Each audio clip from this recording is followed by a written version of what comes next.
All right, welcome back. We are COMP1116. That's Game Programming 3 in the fall 2025 semester at Georgian, and it's week 2, part 1 of our broadcast and recording together. And let's talk about a couple things. So last week, what we were doing was we did a bit of an OOP review with C++. I did give you guys a little bit of homework to do. Hopefully you guys read the homework, so that it'll prepare you for today. We did a little bit of a practice with C++. You did your first in-class exercise. We connected to DevOps, all kinds of stuff. I got you guys to download and install Visual Studio for your home. Hopefully you've done that, and you've configured it with my vsconfig file. That'll save you a pile of time. If you didn't, good luck to you. You know, it's going to be a lot more challenging. And then pretty much we did a bunch of updates and stuff, and we talked about different things, you know, in terms of like how to get going with this course. So that's what we did last week, and for the most part, that's what I've got here.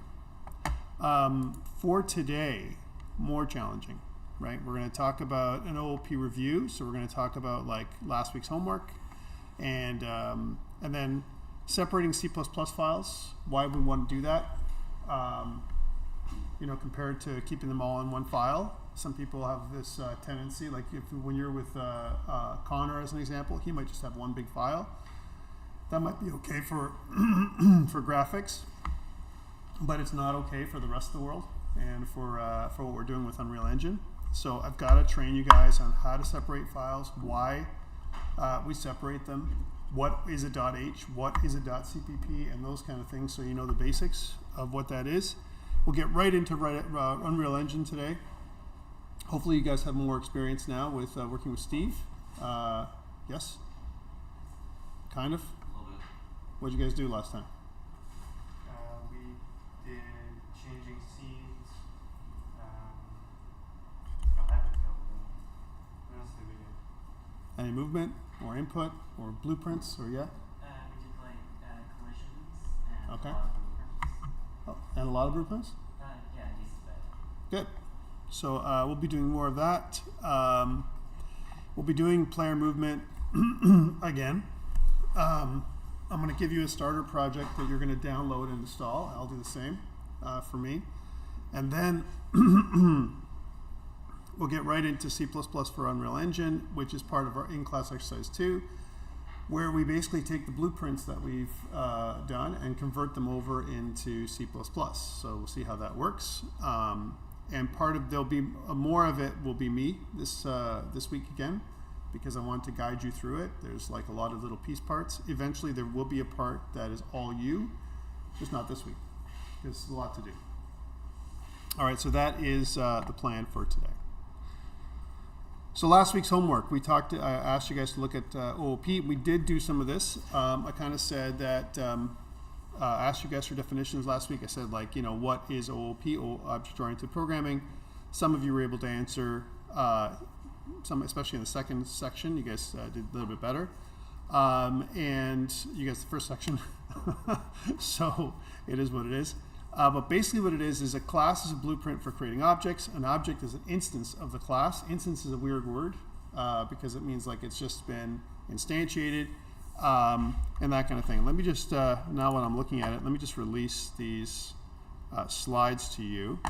And I'll open up our second week just before we continue. So otherwise you're going to be staring at me and not those things. There you go. You should have access to them now. And also, let's do the same thing with our in-class exercise 2, so you see what that is going to be about today. There we go. Back to this. So yeah, so that's what we talk about. Methods. We have methods or functions, and they're defined inside the class. And there's different kinds of other kinds of programming. There's functional programming, procedural programming, as well, other kinds of things. You guys have access to everything now? Yes? So those are the things that there are other ways of doing things. For example, you guys are doing, when you're working with Connor and doing graphics, that's more functional, right, as opposed to object-oriented, right? So he's not going to use OOP for the most part. He's just going to use functional programming when you guys access graphics. That's what he does. Different way of programming than what I'm doing.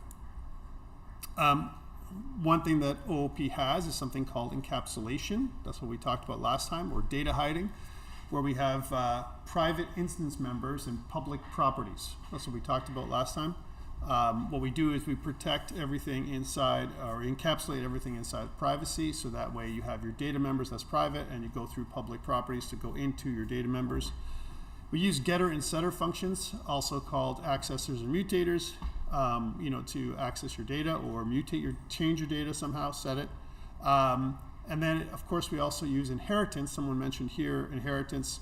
It's definitely a feature of OOP, and what that means is you have a parent class, and then you inherit, or you kind of extend that into a child class. And we also talked about how child classes are always fatter than the parent classes, even when we're old people and use Hotmail. That's for you, by the way. So parent classes are definitely leaner than the child classes. Child classes are fatter because they have more specialization inside of programming. And the real world, sometimes, but not always, parents are fatter than children. All right, so let's keep going.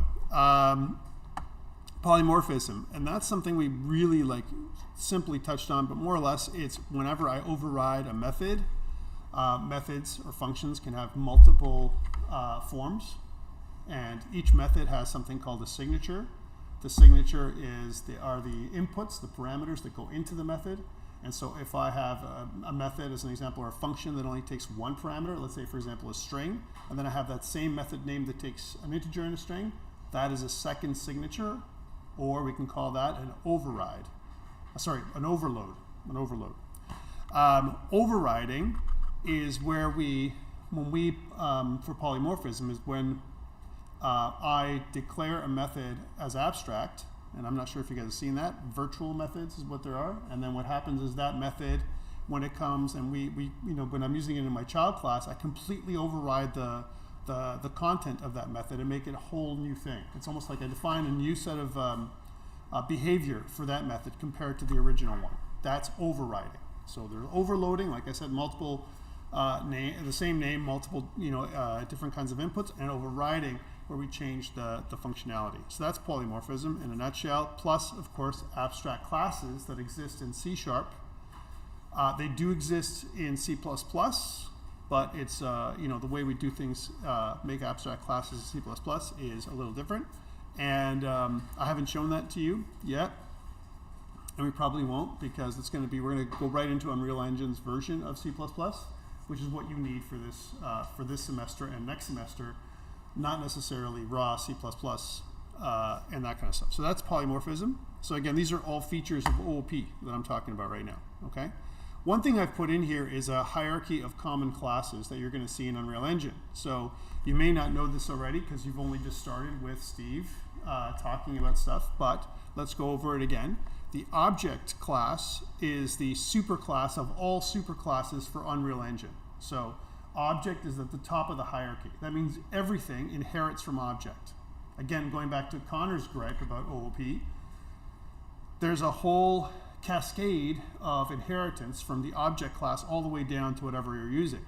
And then the bottom classes are fatter, way fatter than that object class, because again, there's more functionality rolling down, which means a fatter memory footprint, which means just in general less performance. Okay. Actor. So that is the one thing that you can see on this side. There's two branches, if you will. There's the actor and the actor component. Components are on this side. Actually, this should be the component. The component class is what it should be, not the actor component. So component is the first one. And actor over here on this side is if I have, let's say, a rock or a tree or something that is immobile, right? You're not going to take control over this class, this actor class, right? And that's kind of something that I want to put into the scene. If I have a wall or some kind of floor or something like that, that's the actor. We're going to use an actor class for that, okay? Pawn, just like in chess, is something that we can control, okay? And a pawn can take input for from us, right? So we can quote unquote possess the pawn. That's the language that Unreal Engine uses. So we can use a pawn. these are all, and if I was going to compare them to Unity, game objects. Okay, that's kind of the same thing. So it doesn't matter whether you're looking at it from an actor or a pawn or character. Character is a specialized form of pawn that we use when we have characters like that you play, player characters or whatever. We can also make characters enemies if you want them. The reason why we have characters is they have character movement capabilities. Pawns are very basic, like super basic, simple classes. They don't include a lot of functionality out of the box, but characters are full of functionality out of the box, right? They have a capsule and a bunch of other stuff that they've included inside there. All of these things I consider templates, if you will, to create blueprints, and which is what we're going to get into later, okay? So that's part of the actor. Game mode, again, what that does is it sets up a lot of other things. It's a container for, what your level is and a bunch of stuff like that. Controller is also something that inherits from actor, but that we use with our pawn, right, as an example. And then there's a specialized form of, two specialized forms of controller, player controller and AI controller. And what they do is, again, you can have your controller that's separate, that takes input, and then your character itself can use the controller if you really want to.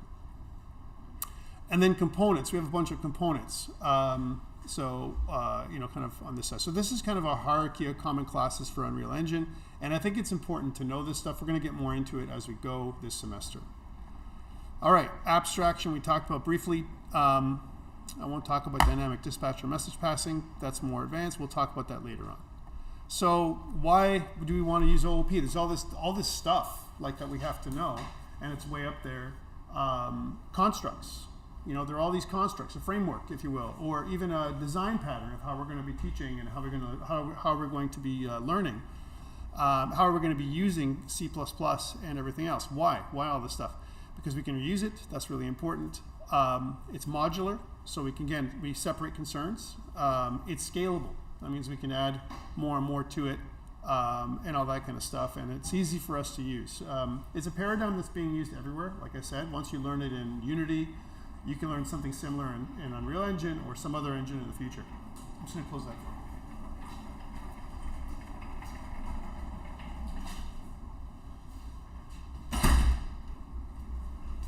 The other option, of course, is also making your own engine, which at this time I don't recommend. And the wisdom about that is it's better to make a game, not a game engine. Okay, game engines. If you're going to make your own game engine, it's because you want to make many games from one set of properties and settings and everything else you've done. You don't want to rework everything over and over again. That's a great way to make an engine. If you have a studio, it might behoove you to make an engine, and this way you can save some money, right? Because you're going to pay royalties to Unreal Engine or to Unity or whatever, money to them if you're going to make money. But I really think that paying money to Unity or Unreal Engine for you guys is a really great problem to have. That means you sold some stuff, right? And you made some money, and it's okay, And if it gets to the point where you're losing millions of dollars because you're using Unreal Engine, right? That means you've been making a lot more millions, right? So then you can think about making your own engine. Some people do it though. They like doing that kind of stuff. Like for example, the people who made FTL, they made their own engine out of SDL. They used an SDL framework, which is a C++ framework just for windowing, and they made their own stuff. So if you ever play FTL, the game on Steam, it's a 2D game, kind of neat. And they also made Into the Breach, those two games. Those people, they made their own engine. And so this way they don't have to pay anybody, Unity or Unreal, and they've made some pretty good money from that. Okay, so there are definitely use cases for this. So drawbacks, overhead, like we talked about, performance, because again, what you're doing is you're inheriting, and as you get lower and lower down the inheritance chain, the footprint of your class gets fatter and fatter and fatter. It gets more and more complex, and with respect to Unreal Engine, the character class has a lot of overhead on top of it. Like I would say, thousands and thousands of lines of code just for that class, which is huge, but it gives you a lot of functionality out of the box. Yeah. Are there any benefits to functional programming that OOP doesn't have? Yes. Yeah. So functional programming is definitely more performant. That's the main benefit, performance. Functional programming does not require a lot of constructs. So it's going to be like smaller footprint code, right? But functional programming can get quickly out of hand, like in terms of like, how it's laid out. It really comes down to, honestly, how good you are at documenting your code and all that kind of stuff too, right? And how you organize your code. Code organization, whether you're using any kind of paradigm, whether it's like functional or OOP or procedural or whatever, right, is super important. Okay, rigidity is what it says here as well. Functional programming allows you to be flexible. Where OOP, you must use this way. It's very opinionated. Like you have to use your constructs in a certain way. Okay, that's the advantage to functional. You don't have to. You can do things the way you like, and you can do things just as you need, just the minimal. It's very minimalist, right? That's functional. Whereas OOP, has a lot of structure to it. Where OOP shines is when you're working with teams. If I'm working with somebody else, then I've made a construct and you're familiar with what a class is, and because we have these conventions, then you can jump right in and you're like, okay, I see what Tom's done here. But then try and follow along with Connor's code when he makes his own functional stuff. It's difficult unless you've been, he's shown you how to do it. And that's the difference between functional and OOP. OOP is like, it's so generic, everyone's done it across, so many programmers, right? But functional, it depends on the person who's setting it up, right? There's no structure to it. It could be anything, right? So, all right. So again, OOP and Unreal. Let's talk about Unreal classes. We talked about actor, pawn, character, and game mode. So we're going to have these things called macros, and macros, I look at them almost like as modifiers. So you're going to have like a property or a class, and we're going to use these modifiers or macros. So uClass, uFunction, and uProperty are stuff that comes from Unreal, and all it does is it exposes those classes and properties to Unreal Engine. That's what it does. So that's how you connect. One thing that is definitely something that we've been talking about is OOP, but there's something else, composition. So who knows what composition is? It says composition over inheritance, but what is composition? Yeah. Is it instantiating a reference to a class instead of inheriting from it? Essentially. Yeah. So what it is let's say, for example, I have a component, like it says here. So I might have a class called character, but let's say, for example, I want a static mesh component. The static mesh class is another class altogether. I'm referencing the static mesh class. I'm not inheriting from it. So I'm using it inside my class. I'm composing my class out of other classes. That's composition. Composition is far more reliable and performant than simply inheritance. If I just inherit from everything, like I said, my classes are going to get fatter and fatter and fatter until they blow up, right? Like a pimple. Whereas, when you're using composition, you're adding stuff, you're referencing things.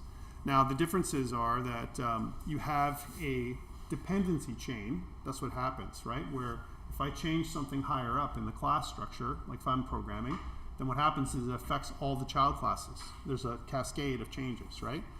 But there are also dependencies, with any kind of changes that are made to the classes that are being used in composition. So again, composition definitely over inheritance. Apple always says protocol-oriented programming over inheritance. They talk about that when you're programming with Apple devices. Same thing with Android devices. They always talk about composition over inheritance. It's something that they would prefer. So if you can create a class that doesn't inherit from any other class, that uses other classes, that's always better. Not always possible with Unreal Engine, as you'll see. Okay. So what I want to get into now is separating C++ files. Last week we did this. Let's reconstruct this by making a our Visual Studio, in-class exercise again. If you have it here, your in-class exercise for last week, bring it up. Okay. I want to get right into Visual Studio for a second and come back to here, right? So we started with Hello World, and I've given you this stuff in the PowerPoint or the PDF. And all I'm going to do here is I'm just going to copy paste this stuff to make it so we can work it. That's why I provided it. So I'm just going to do one of these. So this is what we had last week. We had this. And okay, and then at the bottom, we had a main function, right? We had int main, something like that. And then what we want to do is we want to have our person, example, which was Tom, and that was equal to a new person. No, Tom's not 21, that's for sure. I use Hotmail, remember? And there we go, like that. And then I can do something like Tom dot says hello, and Tom dot, that's it. I can't do the stuff I can do with a student because Tom is not a student, Tom is a person. That's how we've defined them. And if I press play, then we should be able to say that Tom says hello. There we go. That's what we got last week. Yes. Wonderful. Can you see that? All right, hopefully. I don't know what happened there, but let's try that again. You see that okay? All right, here we go. So all I did was I copied my person class and my student class there, right? That's all I did for my PowerPoint, and I just did this. That's all I've done, okay? So I didn't do anything else, just did those things, and then you should be good to go. Are we on the same page? You guys got this part. Now this is what is part of your in-class exercise, right? So now I was asking you to do a few things for yourself. Let me just turn the light down a little bit so you can see this front screen a little bit more too. Let's take a little look at that. There we go. Just be a bit better. Now I made it pretty big, so hopefully you guys can see it. But that is what we did last week, right here. Okay? Good. So if you recall, what we did, I'm just going to go in the class again. We defined a class first with the class keyword. We used the person as the identifier or the name of the class. Inside the curly braces, we have different sections. One of them was the public section. The other one is the protected section. We said that public is available to anything outside of this class. Protected is available for anything that's any child classes that inherit from this. And we also have an example of private that's only available to the class itself.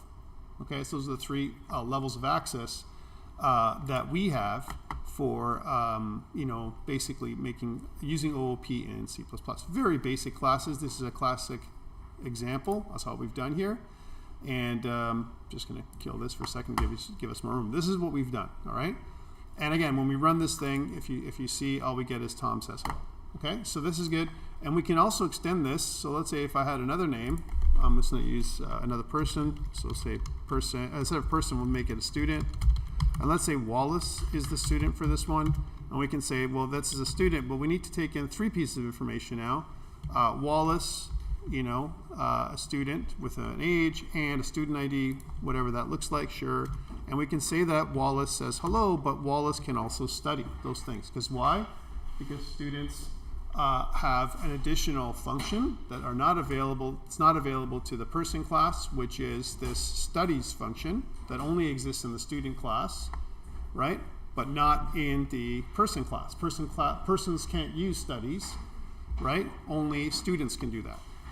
Okay, so that's why we can do this. So if I was to run this again now, you're going to see 2 lines. Tom says hello, and then Wallace says hello, but Wallace is also studying because that's what students can do. So that's what we were last week, and that's all fine. And that was the subject of your in-class exercise 1.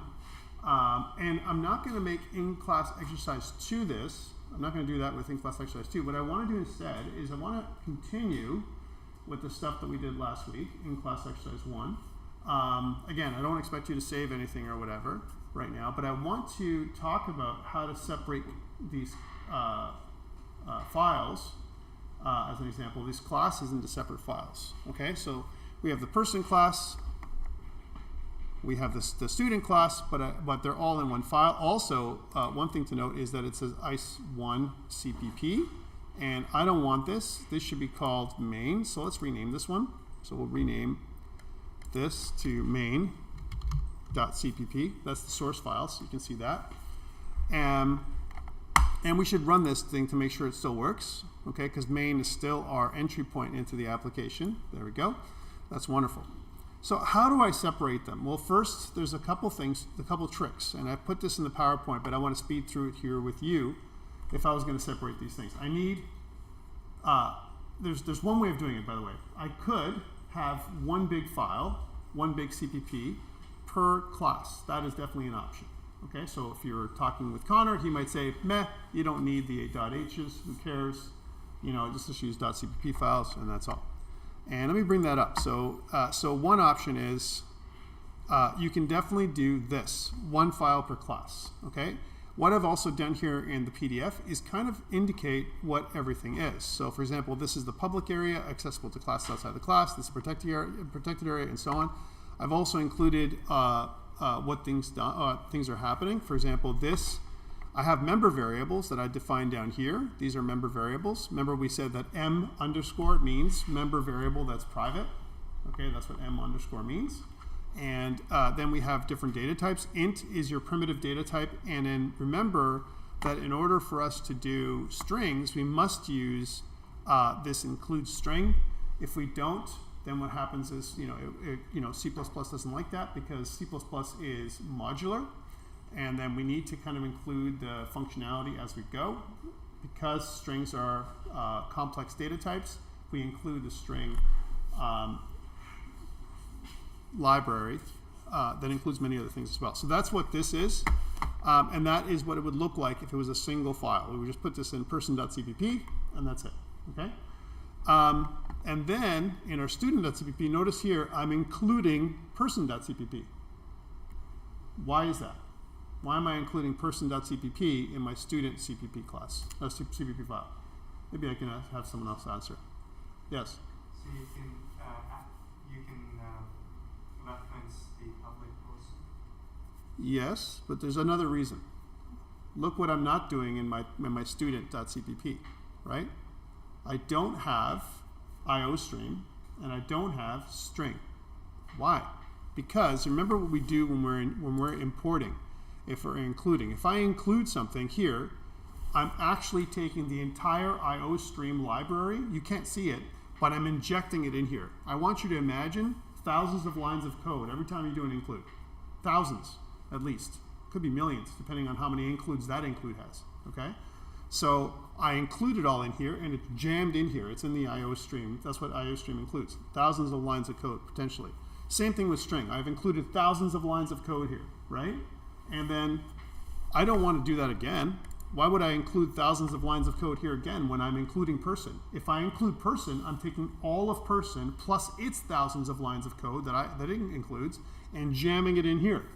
So I only have to do that once. Does that make sense? This is positive, but it's also negative, which means that I have to be careful what I include. The more I include, the fatter my stuff gets, the less performant it gets too. And especially with game development, we want to keep as lean as possible. So this is, we have to watch this a little bit from a memory management perspective. Remember C++, there's zero memory management. We have our separate main CPP, which is what we've done here. And that would be an example of getting everything together. So what's good about this is code is no longer all in one main CPP. That's good. Bad. Include person CPP inside student CPP is not a best practice, right? Because now we've created a tight coupling between student and person. We can't, we have everything in student. If anything's changed in person, something breaks on the student side. We don't want that to happen. That's like bad. So again, you might get multiple definitions errors if we include both. There's a possibility of that. Like if I inherit from student, as an example, somewhere else down the line, then I might get another multiple definition error because I'm including everything from person as well. Okay. Why this is mostly bad. It's bad. There's good and bad, but there's mostly bad because for a toy example like this, that's okay. But professional programmers never, and I mean that, never use one CPP file for classes. It just doesn't happen. All right, we don't almost never see that unless it's a small class like a utility class where you don't want to use .h and .cpp, and you've got everything in that class, like it's ready to go. Like there's some provisos. Clearly, there's reasons for it being a possibility. So what we want to do instead is separate into a .h and a .cpp. So what is a .h file? It's a header file. The header file itself, also called an interface, those are the two options, the two things we can refer this thing with. Kind of lists member variables and function prototypes. We say function prototypes. We don't actually have any details inside of the .h. Okay. So what this means is, if I list a function, I just put a semicolon after the function, no curly braces, right? And what I'm doing is I'm basically setting up the declarations before I actually define everything. I separate the declaration and definition and the initialization into two separate files, okay? And there's a reason for this. And this idea with multiple, declarations or whatever, or instances is bad. So again, good reasons for this, separation of concerns. We have a declaration in the .h, definitions in the .cpp, reusability. I can use I can include the header as much as I want, and I'm not going to worry about multiple definition errors. Compile time, safety, scalability, and again, a professional standard. Most people do this, and in Unreal Engine, it's done everywhere, which is why I want to teach you this, because this way, when you're using Unreal Engine, you can understand why it's like this, as opposed to, Tom just says to do it, as an example, and I don't know why, but it's done this way. I don't want you to say I don't know why, because of this problem of including everything. Okay. So what goes in a .h versus a .cpp? Again, declarations only. Member variables or fields. Function prototypes, which means signatures, not the full code. Access specifiers like public, protected, and private. That all goes in on the .h. And there's also something called pragma once. You'll see sometimes some code has pragma once. In Unreal Engine, you may not see this, but pragma once is a preprocessor directive. That's what it's called. And the preprocessor directive that tells the compiler that this should only be included once. If you include it more than once, ignore it. If you've already included this thing in your code, don't include it again. That's pragma once. Okay. So again, minimal includes. We don't want to include all the things. We only want to include just the includes we need for the definitions and nothing else. Okay. What about the .cpp? We have to make a reference to the .h. So the CPP references the .h file. So if I have a person.h, and then in the .cpp, I'm going to say include person.h. They refer to each other. Okay, that's the one thing you're going to see. And then other includes that are required for that functionality of the .cpp, full functionality. So that here, because we're never going to include a .cpp ever, we're not going to say include this .cpp. We're never going to do that. We can include as many things as we need for functionality there. It can be as fat as we want. Does that make sense? Then we have to define everything. We can include private helper functions that will not be included anywhere else. And we can also include other things like initialization and that kind of stuff. Okay? So here's what the person.h would look like. Notice that here we don't have curly braces after the person constructor or after the says hello function. We don't do that. Okay? We just include the signature, which is just basically the function name and all of its parameters and any return types. So that's kind of the signature itself, right? And then the same thing goes with data members. We include those things. So that's kind of what a .h would look like, okay? And then in the .cpp, we need to include the person.h, like I said, and as well as anything you need, any libraries you need to make that work. IOStream is an example, okay? Now notice here we have to include also string because here we're defining that our member variable is a string, and that's why we must include it here in the .h. Otherwise, I wouldn't do that either. Okay, does that make sense? There are other ways to do this, and we'll talk about, this is a naive way of doing things, this include statement. And the reason why it's naive is because the class string is only being used for declaration, and it's not being used anywhere else. We can do something called forward declaration, which is what we're going to need to do today. Forward declaration, which means we're going to say that this is a class, and we're going to promise with a promise that we're going to define it later. Okay?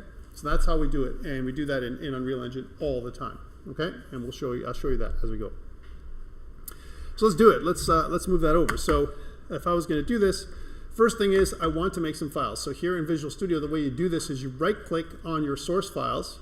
Right? Actually, let's do this in a header and source files. We'll separate them. Okay. So on the header files by the way, these things here, they look like folders, but they're actually not. What are they in Visual Studio? Does anyone know what they're called? Yes? Is it a solution? No. But thank you for answering. Anyone else? What are these things called? They look like folders, but they're not folders. What are they? Do you guys know? Filters is what they are, okay? So they don't actually exist in the operating system. They're just here in Visual Studio. So in the header files filter, notice that there's a little filter, kind of thing here. It looks like a filter. If I right click and if I click add, you can add a bunch of different things. For example, a class, a module, a bunch of stuff. I want to add a new item. So let's do this together. Let's add new item. And when we do that, we can see all the templates, say show all templates here. That's what I just clicked on. And then you can see that there's a bunch of different kinds of templates. I want to include a header file. That's what I want to include, a .h.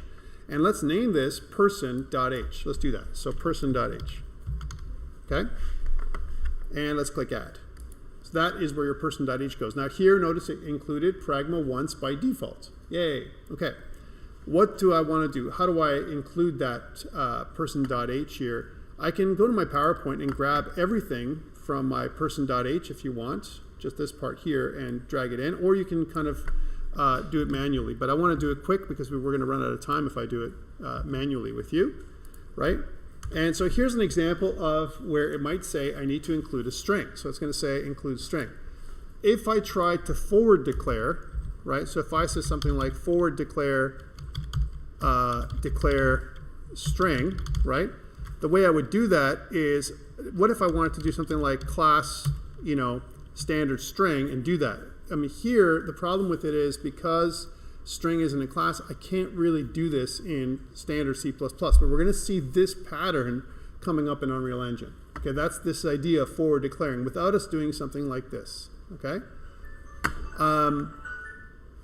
So again, we could do that. We could also say, if I say something like string, also not good enough because it's a standard, it's using the standard library string. So that's something that I would want to do. So we can't do this, and that's why at the top, there's a couple things we need to do. We need to include strings. So we can include string, which takes care of this issue. Notice that this issue goes away, okay? So that's the person.h file, okay? Notice again, no curly braces, no definitions, just declarations. Then we can go to this person.cpp and include everything else, right? So we copy that, go back. Now what I need from here on the right-hand side is another file. So I'm going to right-click on source files this time and add a new item, right? And let's choose CPP instead this time. And then we're going to rename this to person.cpp and click add. There it is. And copy that stuff in, okay? So again, things to note. You can see that person.h is referenced. So I'm including the person.h file inside of my person.cpp file, as well as iostream, okay?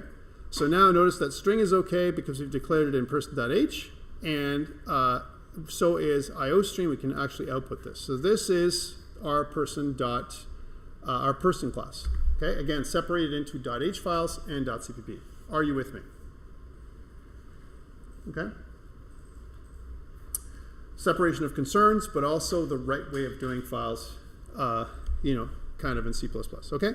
Next, let's save all, and let's do the same thing with our student.h and student.cpp. So again, I'm just going to go here and add a new item, and we're going to call this, so it's a .h. We're going to make this student.h. There we are. And I'm going to do the same thing with my CPP. I'm just going to prepare them. So I'm going to go here and add the files first, and we can fill them out later.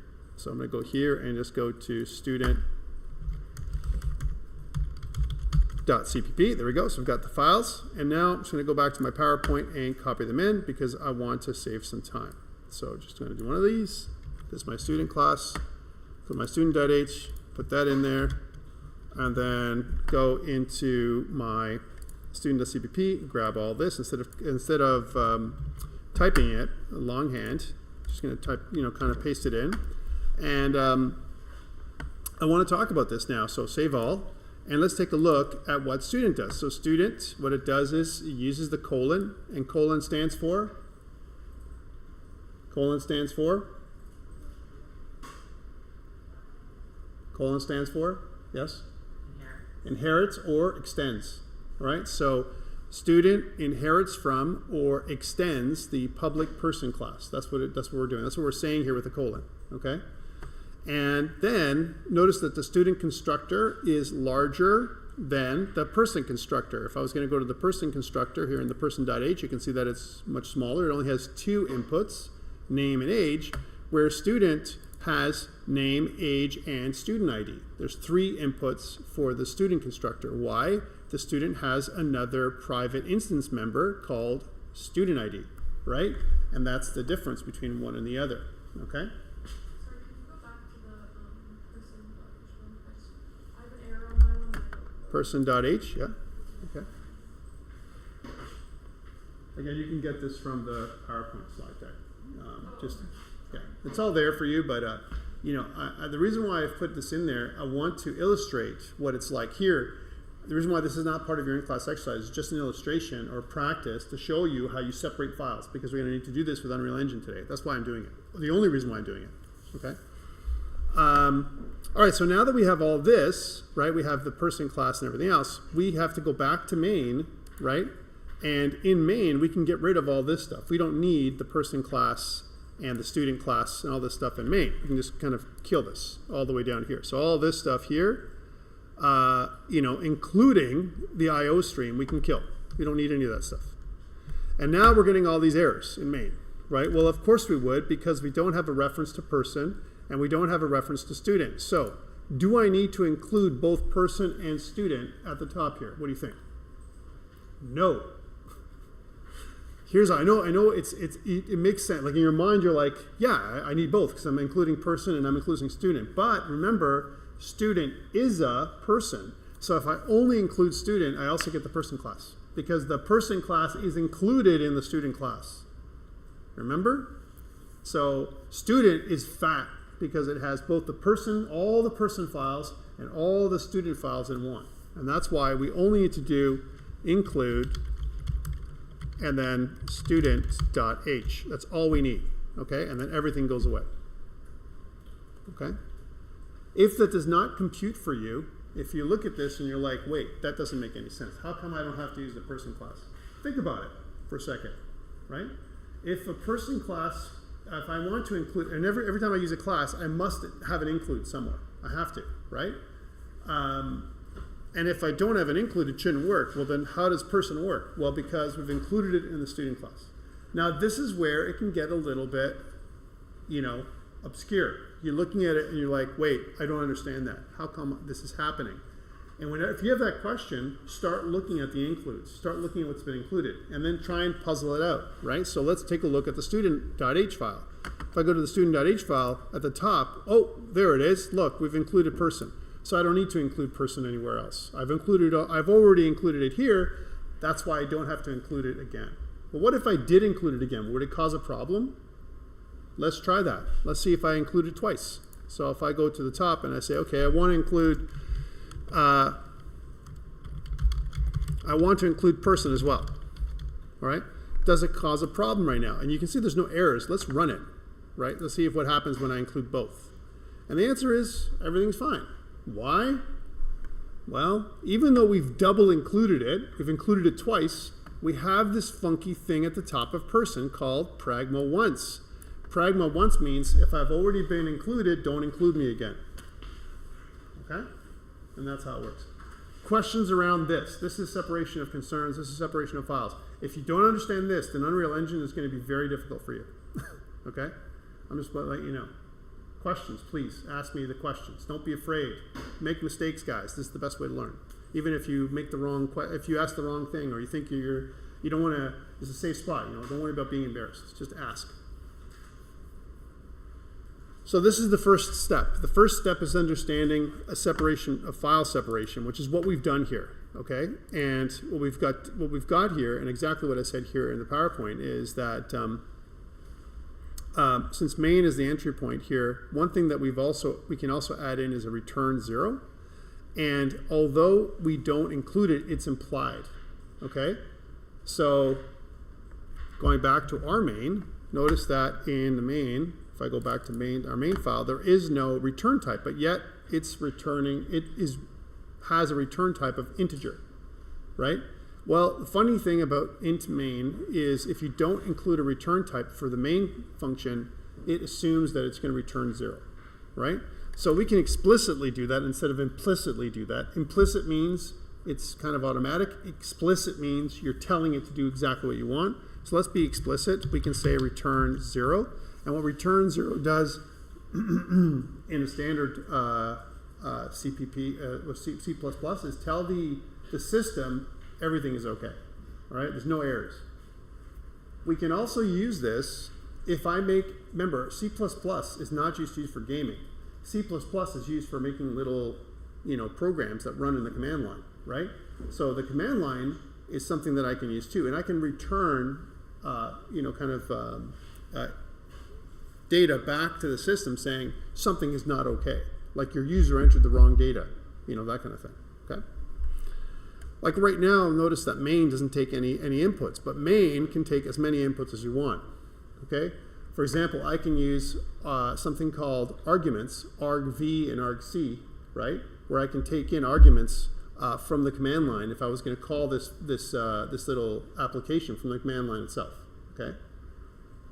And then when I do that, I pass arguments or input from the command line, like I do with Git.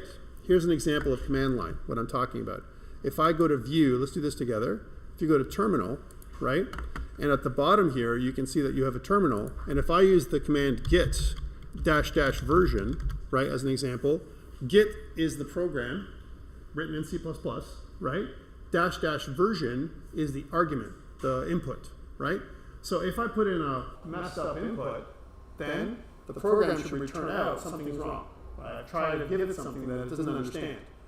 This is called the switch. -- version is the switch that I'm giving it. I'm switching options on and off. That's all I'm doing. I'm turning things on and off for the program, so it runs differently, right? That's what it's doing. Okay? So I'm giving it something that it understands. It understands my -- version. But what if I just type in something weird? Like if I type in like git tom, right? Well, it's going to say tom is not a git command, right? It doesn't know what that is because I'm passing an argument to it, some kind of input, a switch or whatever, or some kind of verb that it doesn't understand. Okay? So that's what this return statement can do. It can return errors back into the operating system if I need to. Okay, so that is separation of concerns. Let's run this thing. You can see it still runs just like it did before, even though we separated things out into .h and .cpp. So advantages to this thing, before we take a break, is separation of concerns. You can see the differences. I can look at my .h and I can see what I'm doing here. It's not a huge file. Like even though I can have many, many more functions that I declare here in order, like one after the other, and I can see it all in one space, right? I don't care about the details, about how things are implemented. I just need to know what functionality and what property I have here in the .h. That's the beautiful thing about it, okay? Bad things about this is, as an example, more files. I have now, instead of having one file, which is my main.cpp, I have 5. And this is what we're going to see with Unreal Engine. We're going to add 2 files every single time we create a class in Unreal Engine, every single time, right? Every time. And I'm going to say that over and over again, right? Because we're going to get these extra files every single time, right? There's also some files we can't get with Unreal Engine that we're going to do on our own. And this is the last thing I'm going to leave you with before we take a short break. What is a struct? We talked about classes, but C# and C++ have something called a construct called structs. What are structs? Anybody? Do you know? I think are they sort of like classes but without methods? I don't know. Essentially, you're right. Structs are like classes.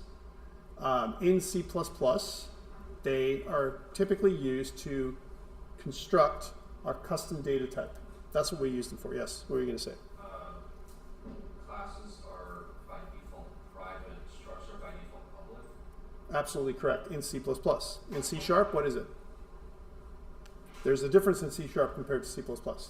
In C#, classes are reference types and structs are value types. That's really weird, right? So that's in C#. So if you can actually use structs in C# as well. So why would I make a value type? I'm making a data type in C#. That's what they're doing, right? And I usually, by convention, I don't use methods with structs, but I could. Structs can be used just like classes in C++, right? 100%, they're the same, right? Except the way that they are declared and the way that, like you said, by default, they're public compared to classes being private, you know, that kind of stuff, right? But typically, by convention, the way we use structs is, just like in C#, structs are for data types. I want to create a small little data type, my own. Like for example, let's suppose I'm making a character in a game, right? And since I'm a role-playing dude, I play Dungeons & Dragons and whatever, I want to have some you know, core attributes that I want to give that player, right? Strength, agility, endurance, whatever, all these different things, right? I could make them all separate properties, right? So every one of those things is a separate like thing, right? Or I can make a little struct, and that struct could be named core attributes, right? Core attributes now include, you know, all those things. So why is that good? Because I can simply, you know, kind of reference that struct and say something like core attributes dot strength, core attributes dot agility, core attributes. I mean, I can do it that way, right? And it's usually, and I can also do something like make an array of core attributes where all those things are together, as opposed to each individual, you know, I don't know, 6 parallel arrays, you know, with all those attributes, let's say, at the same time. So there's advantages to structs that you're going to see. I'm mentioning this because structs we can't create in Unreal Engine. We have to make them manually. One more thing, enums. What are enums? That's in, you guys learned that in C#. We did that. What are enums? Enums, enumerations is what they're called too. And we'll talk about this at length. Again, enumerations are a great way to define numbers. Numbers don't mean anything to us. 1, 2, 3, 4, 5. Option 1, 2, 3, 4, 5. What does that mean, right?